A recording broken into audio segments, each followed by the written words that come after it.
Boa noite, queridos irmãos, queridos acompanhantes aqui, quem está acompanhando conosco no YouTube, né? Você é nosso amigo, nosso irmão. Nós temos um assunto extremamente importante, que é o tema como manter o foco no evangelismo. O fato é que a igreja precisa evangelizar, mas há muitas tentações, algumas distrações que acabam tirando o foco da igreja no evangelismo.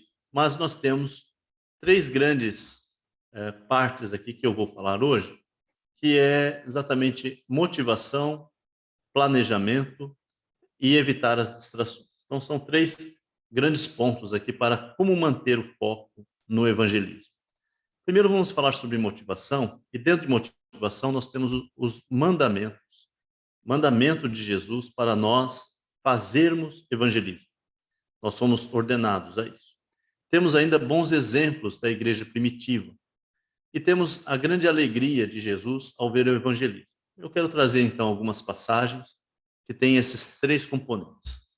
A primeira é exatamente a mais conhecida, que é em Mateus 28, 18 a 20, que diz, aproximando-se de Jesus deles, disse, foi-me dada toda a autoridade nos céus e na terra, portanto, vão e façam discípulos de todas as nações, batizando-os em nome do Pai, do Filho e do Espírito Santo, ensinando-os a obedecer a tudo o que lhes ordenei. E eu estarei sempre com vocês até o fim dos tempos. Esse é, é um versículo assim, muito claro sobre a necessidade que temos de evangelizar. Ele deixa assim, extremamente nítido para nós. Vão, façam discípulos de todas as nações. Então, é uma ordem, tem um verbo específico que é ir, não é uma comodidade. A igreja não deve estar parada, não deve estar esperando que as pessoas venham. É uma ordem para nós irmos onde as pessoas estiverem, seja em vizinhos ou sejam pessoas de outras nações. Isso quer dizer que não há uma limitação de raça, não há limitação de tempo, não há uma limitação de época. Nós precisamos continuar fazendo discípulos de todas as nações, em todas as épocas. E como é que fazemos discípulos? Batizando-os em nome do Pai, do Filho e do Espírito Santo e ensinando-os a obedecer a tudo que lhes ordenei. Então, esse versículo é muito profundo, muito simples, extremamente claro e não nos dá a opção de dizer, não, você quer saber, não quero fazer evangelismo. Não tem essa opção. Nós não é uma sugestão de Jesus, é uma ordem. É a última fala dele aos seus apóstolos. Então, é uma ordem muito importante que Jesus dá alguns momentos antes de ser levado aos céus. O segundo versículo, eu quero tratar aqui sobre o exemplo e a alegria de Jesus ao ver aqui os apóstolos, os discípulos, voltando na missão dos 72, que são enviados lá em Lucas 17, Lucas 10, 17 a 20. E diz assim, os 72 voltaram alegres e disseram, Senhor, até os demônios se submetem a nós em teu nome. E ele respondeu, eu vi Satanás caindo do céu como um relâmpago. Eu lhes dei autoridade para pisarem sobre cobras e escorpiões e sobre todo o poder do inimigo. Nada lhes fará mal. Contudo, alegrem-se. Não porque os espíritos se submetem a vocês, mas porque seus nomes estão escritos nos céus. Eu quero aqui salientar a alegria. Há uma alegria deles, né? Estão voltando muito felizes. Quer dizer que quando nós fazemos evangelismo, quando nós fazemos essa obra de pregar o evangelho às outras pessoas, nós nos alegramos. Mas também há aqui Jesus nos dizendo, olha, que bom que vocês estão alegres, mas mais do que alegres, porque vocês estão vencendo o mal, vocês devem estar felizes, porque os seus nomes estão escritos no livro da vida. Então tem aqui uma motivação extra. Quando nós fazemos evangelismo, nós estamos mantendo ou nós estamos colocando, ou de fato os nossos nomes estão escritos nos céus, e os nomes daqueles que vão ouvir e também se submeter à Escritura, se submeter ao senhorio de Jesus, também terão seus nomes escritos na Escritura. Agora, eu percebo aqui que há uma alegria também da parte de Jesus. Porque quando eles falam, estamos muito alegres, Jesus fala, eu vi Satanás caindo do céu como relâmpago. Com certeza há uma alegria, eu consigo ver aqui nessa passagem um sorriso grande nos lábios de Jesus. E eu quero, como eu sirvo ao meu Senhor, eu quero que ele esteja feliz com o que eu estou fazendo. Isso me motiva. Aqui eu tenho muita motivação. Eu tenho uma motivação porque eu recebi uma ordem, eu tenho uma motivação porque é assim que nós expandimos o reino do Senhor e pisamos o mal que há no mundo, o mal espiritual no mundo. Tenho uma alegria porque o meu nome está nos céus, está no livro dos céus, e também o nome daqueles que vão ouvir o evangelho estão escritos agora nos céus. Então são muitos pontos aqui para nos alegrarmos, já que já pensamos também que já houve uma ordem de Jesus para nós. Portanto, não temos muita opção, mas além do mandamento, temos a alegria de compartilhar o evangelho. A igreja precisa sempre lembrar dessas vantagens, desses pontos positivos quando pregamos o evangelho. Temos uma outra passagem que eu diria que é um bom exemplo da igreja.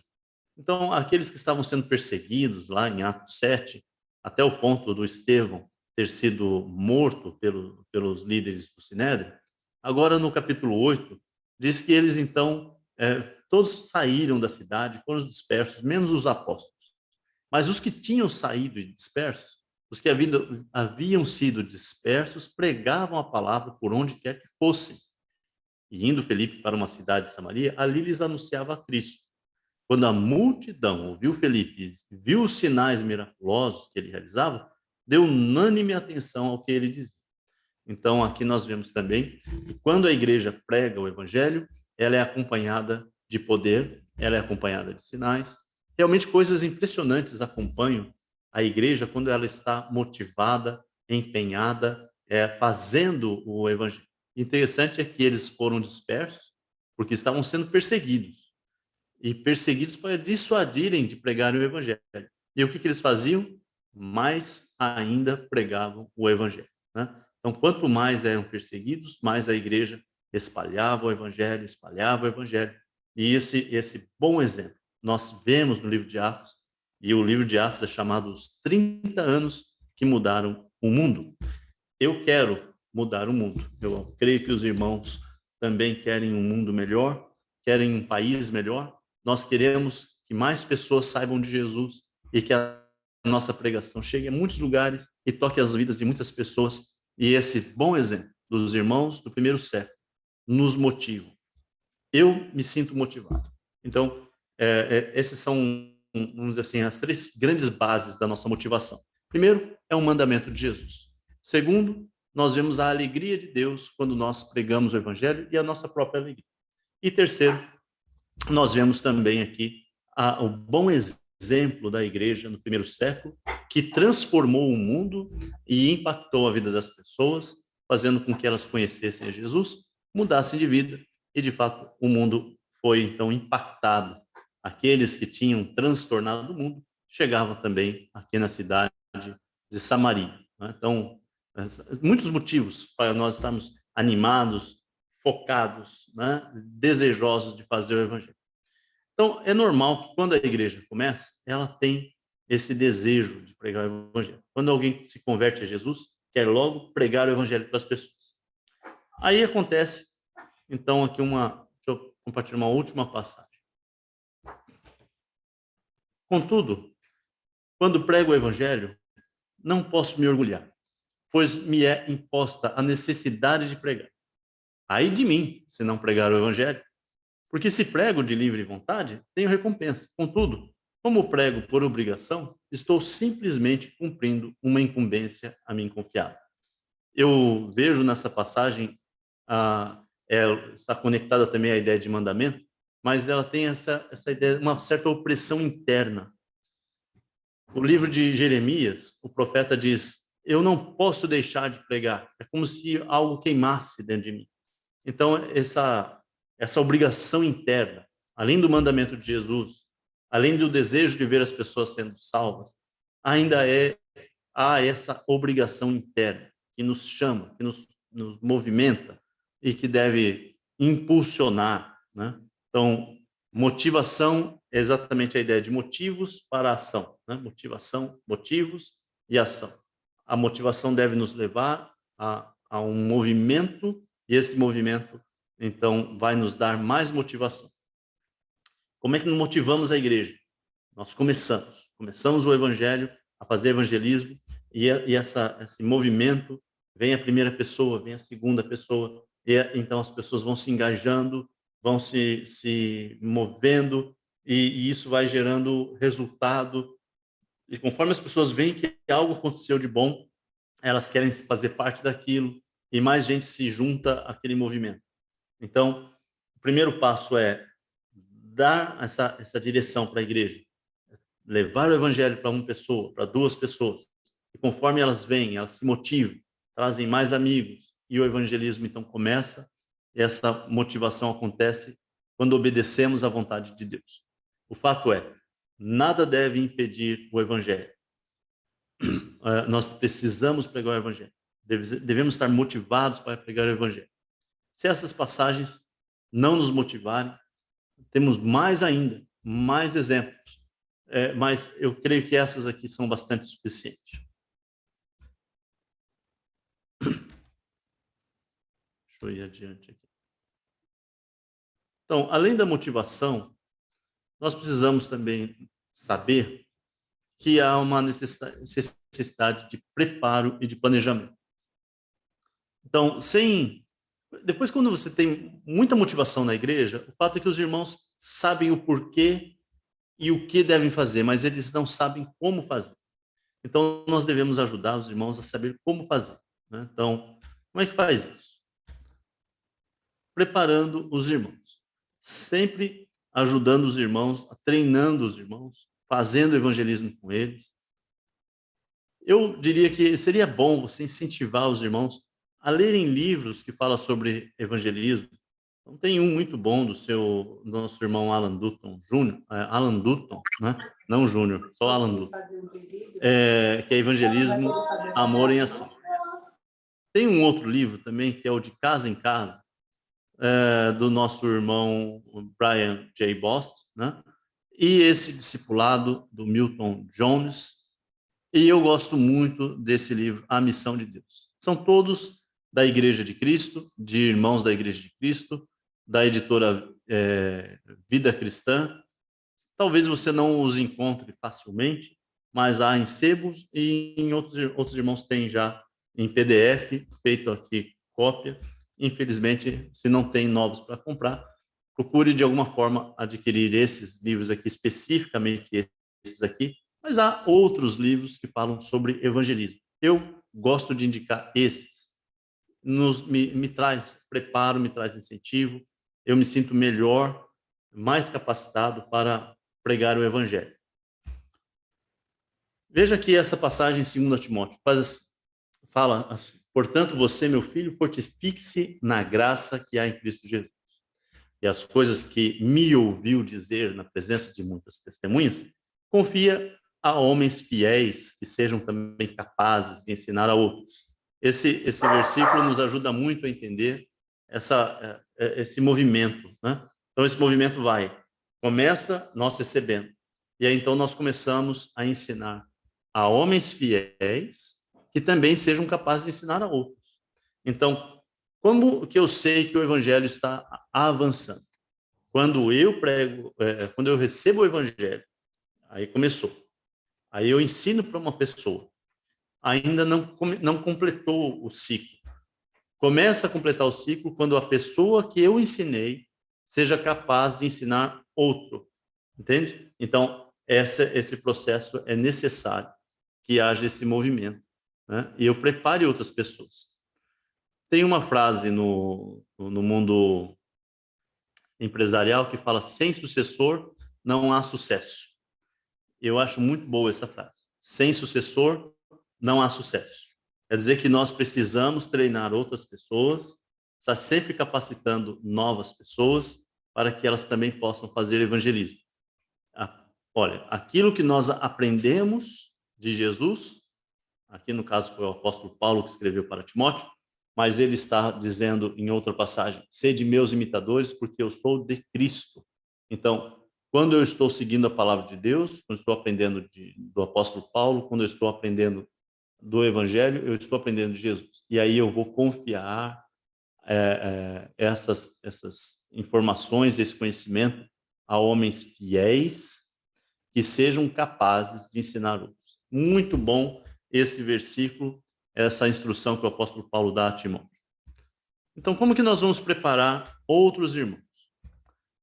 Nós vamos aproveitar os contatos que os irmãos têm e pedir a eles que marquem estudos. Eles vão marcar com o primo, vão marcar com o colega de trabalho, vão convidar a esposa, o esposo, filhos, mãe, pai, parentes, vizinhos. E então você se embrenhe, conheça os irmãos da igreja e peça a eles, convide as pessoas para estudar a Bíblia e me convide para ir junto. E aí você vai e participa do estudo com um irmão e leva esse irmão aprendiz em uma casa, nessa casa que ele mesmo marcou o estudo. Vai ser o primo dele, vamos dizer assim. E você vai, então, dirigir aqueles estudos, ele vai acompanhar, eventualmente vai marcar um segundo estudo, e aí você acompanha e ele é quem vai dar a lição. Então, depois, na terceira etapa, ele já vai estar fazendo os seus estudos sozinho, né? Então, você começa marcando os estudos, depois a pessoa marca os estudos para vocês, você ministra o estudo, ele acompanha ali, né? Não ministra ainda, depois ele ministra com a sua supervisão e depois então ele anda com as próprias pernas e fica à vontade. Quanto mais isso acontecer, mais pessoas estiverem passando por esse treinamento, às vezes participa de um só e já sai voando, e às vezes não. Às vezes você tem que acompanhar 2, 3, 4 vezes um irmão para que ele se sinta à vontade de ele mesmo ministrar os estudos, né? Então, essa é o melhor momento na vida do evangelista, na vida do cristão, é quando nós estamos sentados com alguém, com a Bíblia aberta, lendo, estudando, levando aquela pessoa para Jesus. É maravilhoso e é um sentimento de alegria, como eu falei agora há pouco, né? Então, esse sentimento de alegria se repetindo na vida daquele irmão que está acompanhando com você, ele vai perceber que não é tão difícil assim, aquilo pode acontecer mais vezes, então isso vai engajando os irmãos. Como manter o foco no evangelismo? Engajando o maior número possível de irmãos na missão, né? Se você ficar só para você, só com o evangelista da igreja, só com a liderança da igreja, só com o voluntário que está lá ministrando aos domingos, aí não vai ter muita atividade, o evangelismo vai saindo de foco, vai perdendo importância na igreja e a igreja vai parando de evangelizar. Então, marcar estudos e acompanhar irmãos dirigindo os estudos. Como é que se dá o planejamento, né? Uma vez que você tem preparo, veja só. Então você prepara, treina irmãos, treina irmãos, treina irmãos, prepara a igreja para que haja mais e mais evangelismo. Mas depois de um tempo, você precisa também planejar. Talvez tudo aconteça junto. Eu estou colocando aqui numa ordem, vamos dizer assim, como se fosse cronológica, mas a motivação acompanha o preparo acompanha o planejamento. Talvez o planejamento aconteça antes. Cada caso meio que acontece de um jeito, mas eu diria que essas coisas precisam acontecer independente da ordem, elas precisam acontecer. Então, o segundo ponto aqui, dentro de preparo e planejamento, é o planejamento. Eu diria que a igreja precisa orar mais sobre o assunto evangelismo. Criar grupos de oração, ou talvez uma agenda de oração, para que a igreja ore sobre evangelismo. Nós vamos orar, você sabe aquele relógio de oração, pede para os irmãos, olha, eu vou orar das 7 às 8, o outro vai orar das 8 às 9. E assim você cria um calendário, toda a igreja vai parar um dia ou dois para orar sobre evangelismo na igreja, sobre como que a igreja vai fazer mais evangelismo. Eu diria que essa ação de gerar uma comoção, gerar um sentimento de necessidade, ajuda a igreja a focar em evangelismo, a pensar mais em evangelismo. Planeje séries de mensagens que falem sobre evangelismo. Não uma mensagem esporádica a cada 6 meses, mas talvez um período do ano, ou no começo do ano, ou no finalzinho do ano, para começar uma série de pregações, seja muito bom. Esses momentos de transição, sabe? Então, vai acabar o ano e vai começar um novo. Então, os últimos meses do ano ali, talvez fosse bom, pelo menos umas 4, 5 mensagens seguidas, falando sobre a necessidade da igreja de evangelizar, né? de colocar atenção nesse assunto. Então, as pregações, as mensagens da igreja precisam trazer os grandes assuntos da igreja. Essas mensagens precisam, nós, irmãos, precisamos evangelizar. Sempre tem que ter mensagens lembrando a necessidade dos irmãos e também dando pequenas dicas de como fazer evangelismo. Porque nós falamos muito sobre o que e porquê, mas falamos pouco sobre o como. Então, nessas mensagens, sempre tenha alguma dica rápida, algum chamado para ação, né? No final da mensagem, sempre, irmão, traga um visitante semana que vem. Irmão, ore pela pessoa que você deseja pregar o evangelho, né? E assim, sempre faz pequenos chamados. Procure sempre agendar eventos evangelísticos na igreja. As igrejas normalmente têm um calendário anual e esse calendário precisa estar com alguns eventos que sejam evangelísticos. Na verdade, o bom é que todo evento na igreja tenha um teor ou pelo menos uma intenção evangelística. Então vai ter lá um jantar de casais, como nós vamos ter daqui 2 semanas, né? Dia 10 de junho. Então, esse evento é um evento para a igreja? Sim, é para os casais da igreja, correto. Mas também é um evento em que devemos envolver visitantes.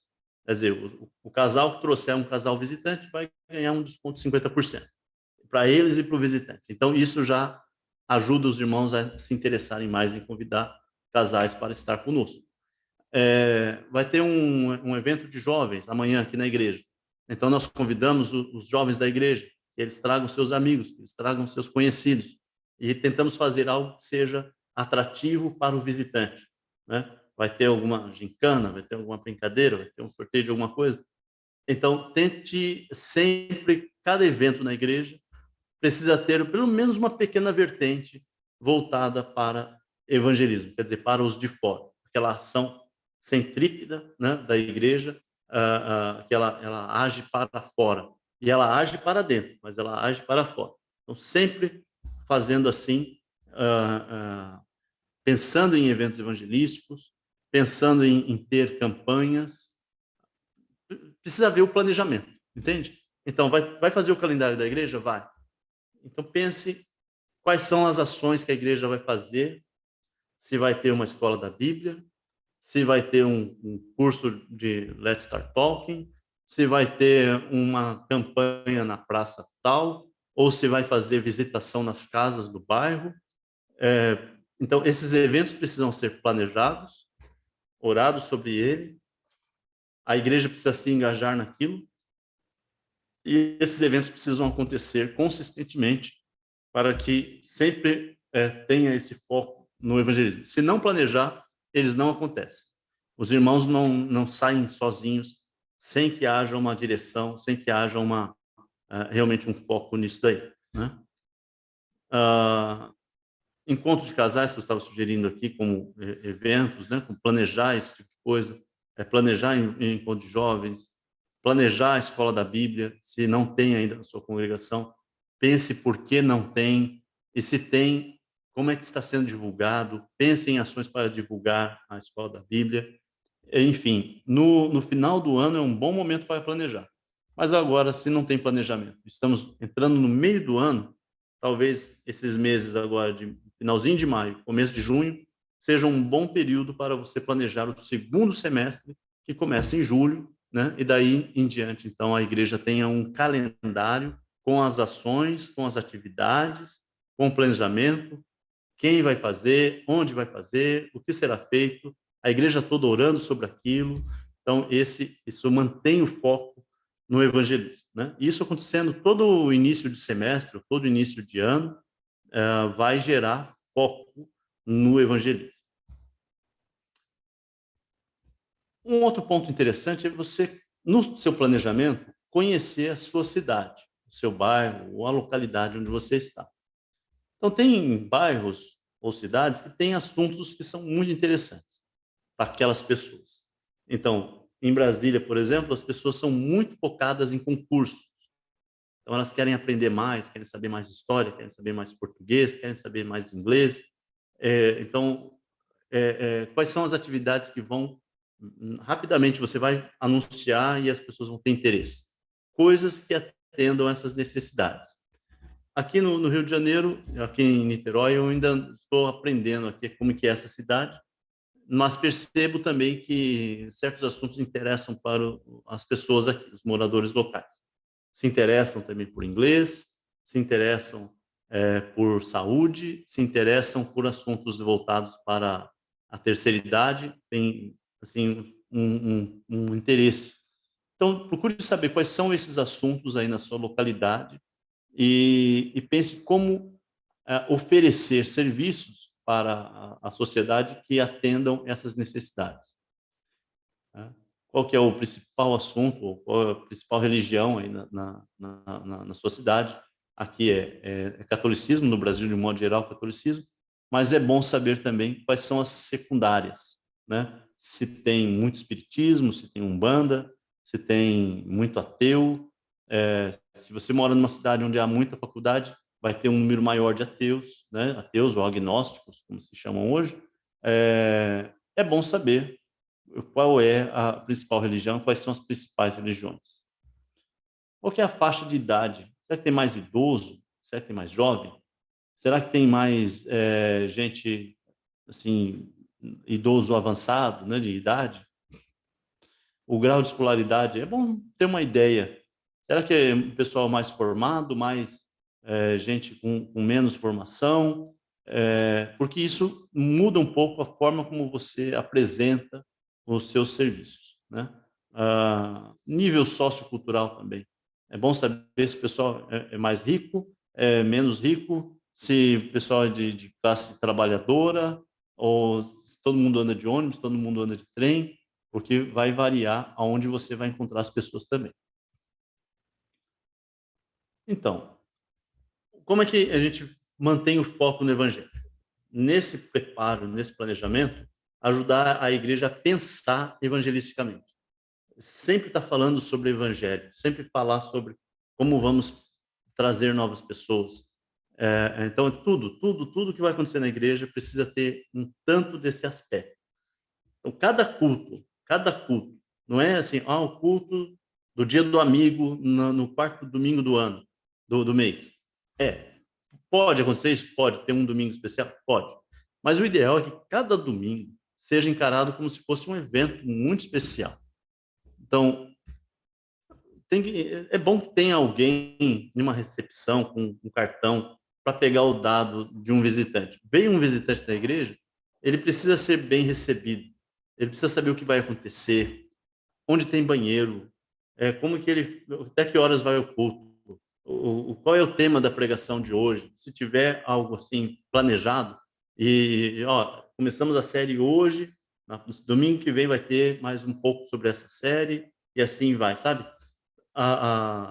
O culto deve estar acontecendo de forma planejada e bem preparado. As músicas que vão ser cantadas precisam ser ensaiadas, a igreja precisa conhecer esses hinos e cantar com muita alegria, com muito entusiasmo, né? Então, isso vai sempre sendo lembrado, os irmãos. Olha, irmãos, nós estamos fazendo para Deus, nós estamos aqui adorando o nosso Senhor, e também nós estamos fazendo para que os nossos visitantes se sintam impactados com o nosso louvor, com a nossa adoração.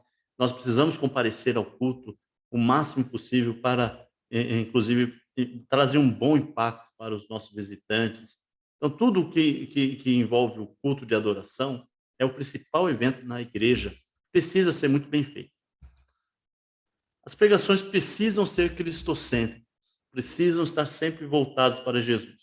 Mesmo que você pregue algo sobre o Velho Testamento, precisa falar sobre Jesus, sobre como Jesus impactou a sua vida, como está impactando a vida das pessoas, como que um visitante vai chegar a Jesus, o que Jesus está chamando aquela pessoa. Enfim, sempre tem que ter nas pregações um aspecto evangelístico nesse sentido de apresentar Jesus e os impactos dele na nossa vida.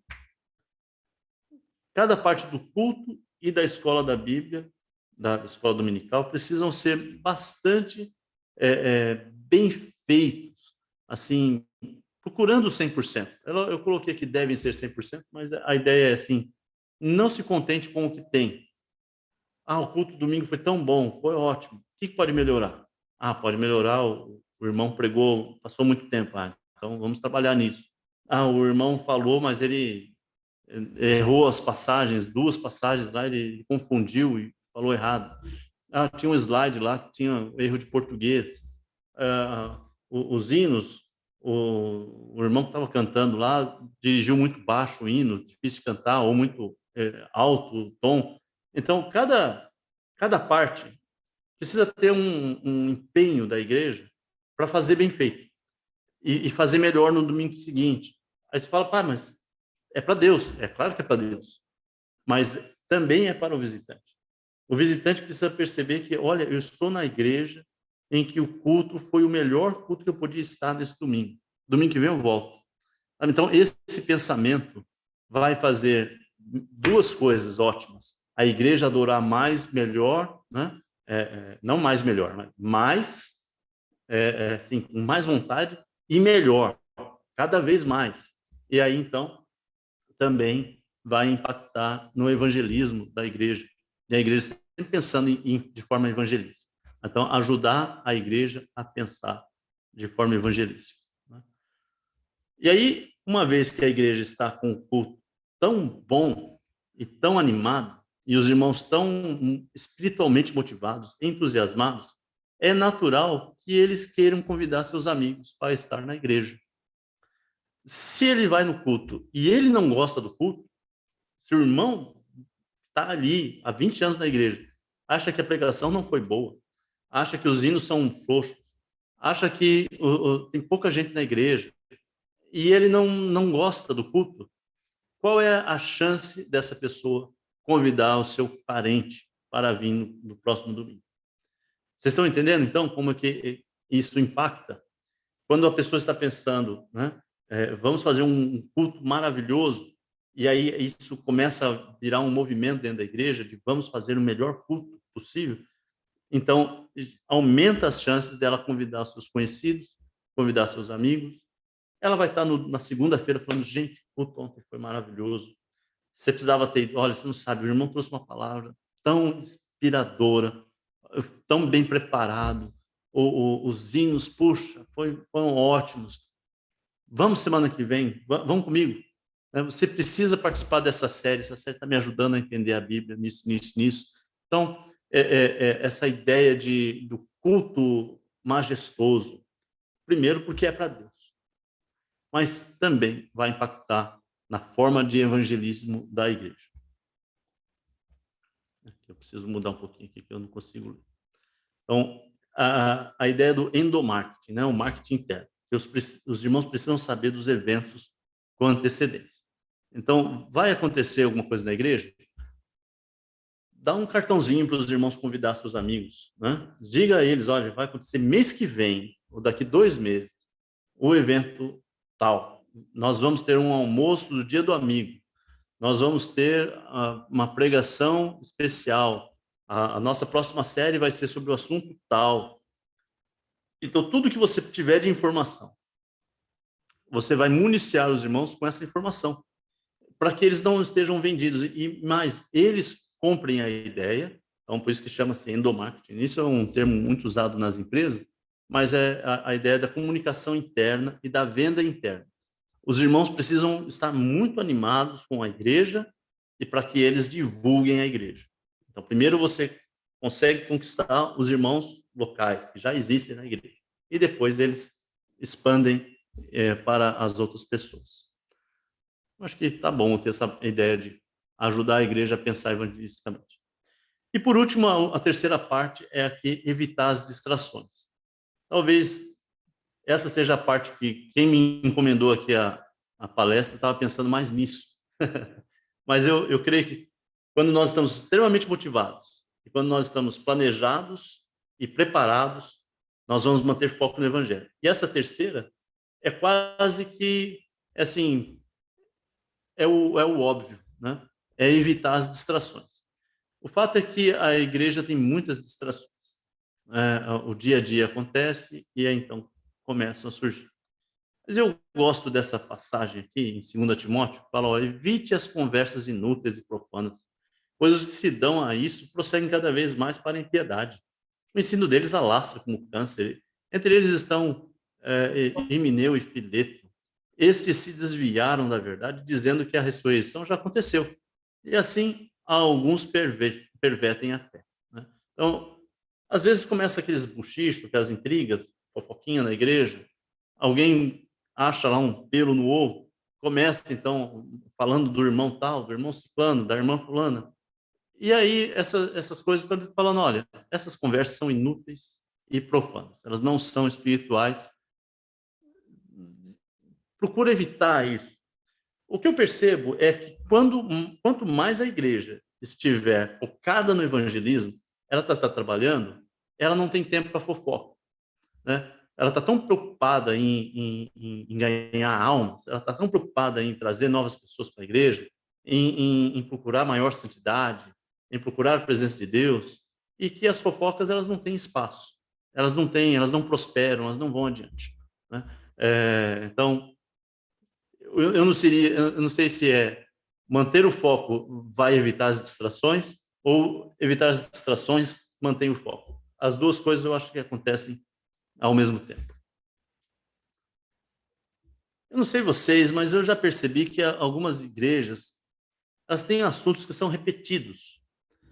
Parece que sempre que eu visito certas congregações, parece que aquele é o assunto que eles estão tratando. Às vezes é um assunto lá sobre divórcio e novo casamento. E aí eles discutem e promovem e trazem pessoas e discutem e brigam e gente sai da igreja, gente volta para a igreja. E aquele assunto é um assunto importantíssimo, eu concordo plenamente, mas em vez de ficar falando tanto de divórcio e novo casamento, fala mais sobre o bom casamento que Deus ama, o bom casamento deve ser mantido, a fidelidade no casamento deve ser mantida, procurada, o casamento deve ser um lugar de amor, de crescimento, etc, etc. Então, será que eles têm que falar tanto sobre um assunto específico? Será que, às vezes eu visito uma igreja e eles estão falando lá sobre dízimos e ofertas e esse parece que é o assunto sempre. Será que não dá para mudar um pouco o assunto, né? E às vezes não estou falando do púlpito, não estou falando da pregação que acontece domingo, mas quando eu converso com algumas pessoas, parece que os assuntos são recorrentes. Se vai ter liderança, se não vai ter liderança, se vai ter presbitério, se não vai ter presbitério, e tal, e tal, e tal. E é sempre o mesmo assunto. É estranho isso daí. Eu quero ver aqui com vocês esse texto de 2 Timóteo, que fala: continue a lembrar essas coisas a todos, advertindo solenemente diante de Deus, para que não se envolvam em discussões acerca de palavras. Isso não tem proveito e serve apenas para perverter os ouvintes.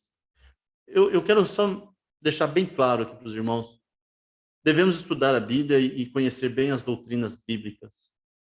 Mas, sabe, ficar muito naquele reme-reme em cima de um assunto só desvia a igreja do foco que deve ser, o evangelismo deve ser um dos focos da igreja. Eu diria que o foco da igreja sempre deve ser adorar a Deus plenamente e servir a Deus de todo o coração, amar a Deus de todo o coração e ao próximo como a ti mesmo. São os dois assuntos que devem ser o foco da igreja. E o evangelismo, ele faz parte desse amar o próximo como a ti mesmo. Mas eu vejo que algumas igrejas, esses assuntos que são recorrentes naquele local, ou uma fofoca, ou uma discussão sobre uma família, ou uma discussão sobre um problema que houve, ou uma discussão que seja política. Deus me livre, ou Deus livre a igreja de discussões sobre política no culto, ou no domingo, ou no âmbito da igreja. Mas o fato é que esses assuntos acontecem e de forma recorrente. Outro ponto aqui que eu quero avisar os irmãos sobre as distrações que desviam a igreja, que nós devemos cuidar, né? Sobre as finanças que parecem limitantes. Esses pontos parecem e eles são distrações para a igreja. A igreja se distrai com isso. Primeiro que os apóstolos, quando Jesus manda eles fazerem a missão pela primeira vez, falam: olha, nem levem bolsa, nem levem nada. Então nós não necessariamente precisamos estar endinheirados para pregar o evangelho. né? Nós precisamos ter o evangelho, o bom preparo, o foco no evangelho, o mandamento de Jesus, a Bíblia na mão, é tudo isso aí que nós precisamos. O resto tudo vai ser muito... então, eu queria ter dinheiro para contratar o evangelista. Mas não tem. Então faz o quê? Prega o evangelho. Eu queria ter dinheiro para ter um programa na televisão, que nem as igrejas televisivas. Mas não tem. Então o que faz? Então prega o evangelho com o que você tem. Sempre evita essas discussões sobre as finanças na igreja, que geram muitas discussões e tiram o foco, né? Deixa eu falar com um quarto ponto. Cuidado com o excesso de atividades internas. Eu até salientei bem aqui o excesso, hein? Então, não que essas atividades não são importantes, elas são importantes, mas é o excesso. Então, tem igreja que tem reunião dos homens toda semana, reunião de oração, reunião das mulheres, culto na quarta ou na quinta, tem culto de manhã e de noite, no domingo, aí tem todas as reuniões, aí tem grupo nas casas, aí tem isso, tem aquilo outro. E aí é muito cansativo. O que é interessante nessas reuniões é que são sempre aqueles mesmos 10% da igreja que participam. E os outros 90%? Os outros 90% não participam. Mas essas reuniões cansam exatamente essas pessoas que são as mais engajadas na igreja. E aí, como é que faz, então? E aí, o que faz é que essas pessoas vão estar cansadas e elas não têm energia para convidar alguém para fazer um estudo na casa dela. Ela não tem... Ela fica completa nela mesma, porque ela está indo na igreja, teve a reunião dos homens, teve a reunião de oração, ela se sente... E a igreja tem a sensação de que essas atividades estão suprindo as necessidades da igreja. Só que essas atividades, elas, na verdade, não estão cumprindo com um dos papéis importantes da igreja, que é o evangelismo. Como eu disse, então, cuidado com o excesso. Não estou falando que não possa ter, ou que não deva ter. Eu acho que até que deve ter mesmo essas reuniões aqui. Mas tem que ver a frequência, tem que ver quem está participando, né? Se não são os mesmos de sempre, que são exatamente os que não precisam tanto de aumentar o conhecimento, que já são pessoas que já conhecem bastante da Bíblia. Talvez seja mais útil ter alguma forma de planejar e executar ações evangelísticas com essas pessoas que estão participando de algumas dessas reuniões. Agora, o que pode acontecer é que a reunião das mulheres pode ser evangelística. Se as mulheres convidarem suas amigas e estiverem indo na igreja, então, ótimo. Essa é talvez uma atividade que precisa ter e deva ter na igreja. A reunião dos homens está sendo tão legal. Os homens estão tendo criatividade, está tendo pregação bíblica, está tendo um bom momento de confraternização, e os homens se reúnem e, olha, é uma bênção. Que bom, mantenha essa reunião, né? Aprimora ela e que mais pessoas possam vir nessas reuniões, e aí ela se torna evangelística, joia. Mas se essa reunião começar a acontecer e vier 10 homens, depois cai 7 homens, depois 5 homens, depois só 3 homens, mas não, temos que manter essa reunião, porque essa reunião é importante para a igreja. Mas é tão importante que não vem ninguém. Mas o irmão que tem que organizar tem que ir lá, o irmão que vai abrir o prédio ou que vai estar junto com a liderança lá, ele tem que se desgastar, se locomover e ir lá. Então, algumas atividades elas são onerosas e talvez não estejam tão cumprindo a sua função, né? Então precisa ter um cheque, ter uma verificação, quais reuniões estão sendo úteis, né? O excesso de atividades. Eu coloquei reunião aqui como exemplo, mas não sou contra nenhuma dessas reuniões, não sou contra, sou muito a favor do culto na quarta ou na quinta-feira, sou muito a favor que haja culto de manhã e de noite no domingo, tá? Eu sou super a favor de tudo isso aqui. A questão é se o excesso de atividades não estiver onerando exatamente os irmãos mais capazes de fazer evangelismo e acaba minando, então, o foco no evangelismo. É uma coisa que cada igreja, cada grupo tem que fazer uma avaliação, né? Mais uma vez aqui, ó, cuidado com o exagero, com o cuidado do prédio. E mais uma vez salientei que exagero, né? Nós temos que cuidar de prédio, nós temos que ter zelo com as coisas de Deus, o prédio precisa ser mantido e tal. Mas, olha, eu já vi casos que os irmãos não queriam que o prédio fosse usado para casamento. Porque quando tem casamento é um tumulto, aí no domingo é tão difícil de arrumar as cadeiras. Gente, poxa, você faz um casamento na igreja, acontece um casamento, vem visitante, vem os amigos da pessoa que casou na igreja, era o irmão da igreja, você prestou um serviço para aquela família, é uma celebração bonita, Deus honra o casamento. Então, será que o prédio é mais importante do que você prestar esse tipo de serviço e chamar pessoas para o evento dentro da igreja? Então, cada lugar precisa verificar isso, né? O grupo não queria que houvesse reunião dos jovens na igreja, porque os jovens estavam tumultuando as coisas e estavam sujando as paredes. Poxa, aí os jovens não podiam ter reunião no prédio da igreja porque era um transtorno, né? Já vi a igreja não fazer nada evangelístico, não querer investir nenhum tostão em manter um evangelista ou em um programa de rádio ou numa divulgação ou investir numa escola da Bíblia ou investir na divulgação no Instagram, no Facebook. Aí vai lá e resolve pintar o prédio, que nem estava tão sujo, mas é porque os irmãos se sentem bem fazendo aquilo, porque quando você pinta o prédio estava uma cor, mudou de cor, você tem a impressão que alguma coisa boa aconteceu. E às vezes aconteceu, só que tá, onde você vai colocar o seu investimento, onde você está investindo o dinheiro da igreja, se não tem nenhum foco evangelístico, você desmotiva os irmãos que tinham alguma pretensão, alguma intenção. Vamos fazer lá dá o exemplo de novo do jantar de casais. Mas ele não pode porque os irmãos não têm condição. O visitante não tem condição de vir. Então, pega um pouco do dinheiro da oferta dos irmãos e cobre esse custo, né? Para que os visitantes não tenham custo para vir e venham conhecer a igreja, né? Então, tudo que puder ser feito para investir no evangelismo, se é para investir 200, 500 reais, como o nosso irmão Paulo Botaro nos falou no Enoque sobre como ele estava fazendo para divulgar a escola da Bíblia, consistentemente, mensalmente, estava investindo 500 reais por mês lá na divulgação do site, né, da divulgação da escola da Bíblia. E Deus vai honrando e aos poucos aquele trabalho vai crescendo e o nome de Jesus vai sendo conhecido. Mas a igreja vai falar, a gente não tem esse recurso. Então, meus irmãos, mas teve recurso para fazer outras coisas na igreja.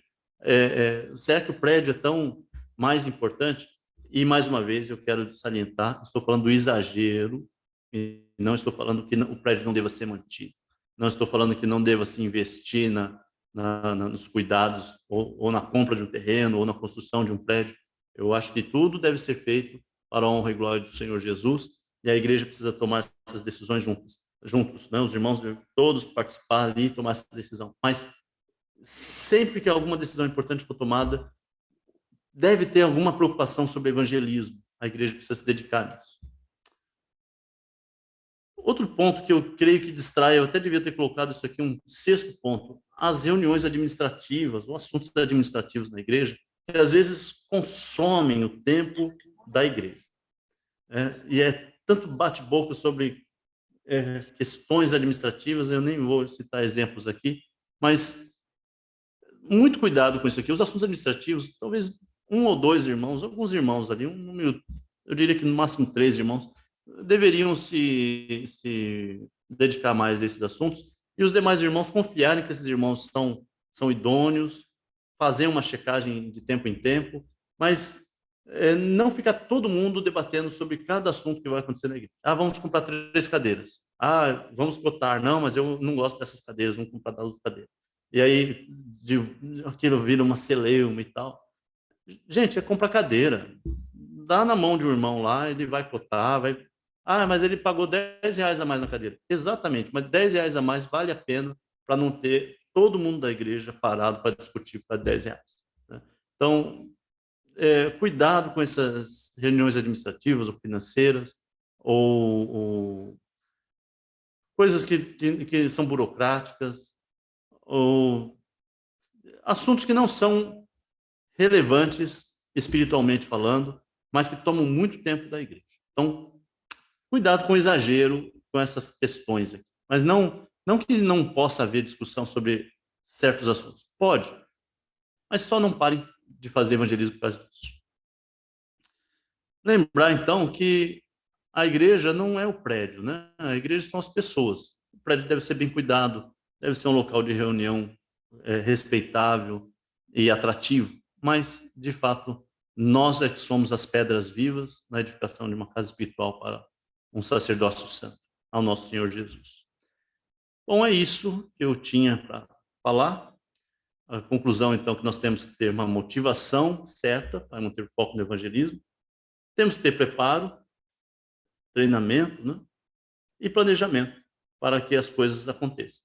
E fazer de tudo para evitar as distrações. Quanto mais tivermos motivação para evangelismo, quanto mais tivermos preparo e planejamento, menos nós vamos dar atenção às distrações e vamos manter o foco no evangelismo.